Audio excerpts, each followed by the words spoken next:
ரோமர் 13ஆம் அதிகாரம். எந்த மனுஷனும் மேலான அதிகாரம் உள்ளவர்களுக்கு கீழ்ப்படிய கடவன். ஏனென்றால் தேவனாலே அன்றி ஒரு அதிகாரமும் இல்லை. உண்டாயிருக்கிற அதிகாரங்கள் தேவனாலே நியமிக்கப்பட்டிருக்கிறது. ஆதலால் அதிகாரத்திற்கு எதிர்த்து நிற்கிறவன் தேவனுடைய நியமத்திற்கு எதிர்த்து நிற்கிறான்.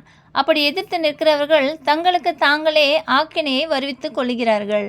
மேலும் அதிகாரிகள் நற்கிரியைகளுக்கல்ல துர்க்கிரியைகளுக்கே பயங்கரமாக இருக்கிறார்கள். ஆகையால் நீங்கள் அதிகாரத்திற்கு பயப்படாதிருக்க வேண்டுமானால் நன்மை செய், அதனால் உனக்கு புகழ்ச்சி உண்டாகும். உனக்கு நன்மை உண்டாகும் பொருட்டு அவன் தேவ ஊழியக்காரனாக இருக்கிறான். நீ தீமை செய்தால் பயந்திரு, பட்டயத்தை அவன் விருதாவாய் பிடித்திருக்கவில்லை. தீமை செய்கிறவன் மேல் கோபாக்கினை வரும் பண்ணும்படி அவன் நீதியை செலுத்துகிற தேவ ஊழியக்காரனாக இருக்கிறானே. ஆகையால் நீங்கள் கோபாக்கினை நிமித்தம் மாத்திரமல்ல, மனசாட்சி நிமித்தமும் கீழ்ப்படிய வேண்டும்.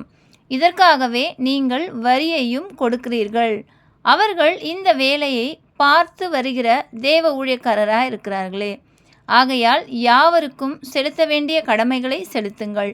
எவனுக்கு வரியை செலுத்த வேண்டியதோ அவனுக்கு வரியையும், எவனுக்கு தீர்வையை செலுத்த வேண்டியதோ அவனுக்கு தீர்வையையும் செலுத்துங்கள். எவனுக்கு பயப்பட வேண்டியதோ அவனுக்கு பயப்படுங்கள். எவனை கனம் பண்ண வேண்டியதோ அவனை கனம் பண்ணுங்கள்.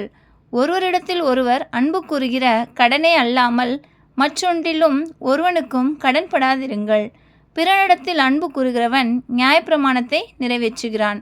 எப்படி என்றால், விபச்சாரம் செய்யாதிருப்பாயாக, கொலை செய்யாதிருப்பாயாக, களவு செய்யாதிருப்பாயாக, பொய் சாட்சி சொல்லாதிருப்பாயாக, இச்சியாதிருப்பாயாக என்கிற இந்த கற்பனைகளும் வேறே எந்த கற்பனையும் உன்னிடத்தில் நீ அன்பு கூறுகிறது போல பிறனிடத்திலும் அன்பு கூறுவாயாக என்கிற ஒரே வார்த்தையிலே தொகையாய் அடங்கியிருக்கிறது.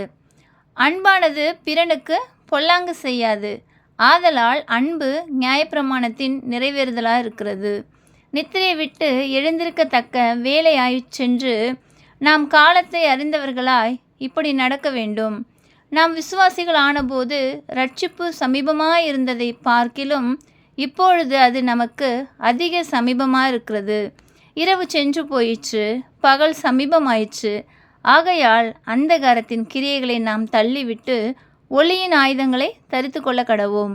களியாட்டும் வெறியும் வேசித்தனமும் காம விகாரமும் வாக்குவாதமும் பொறாமையும் உள்ளவர்களாய் நடவாமல் பகலிலே நடக்கிறவர்கள் போல சீராய் நடக்க கடவோம்.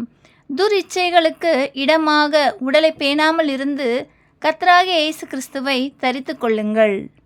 ஆமென்.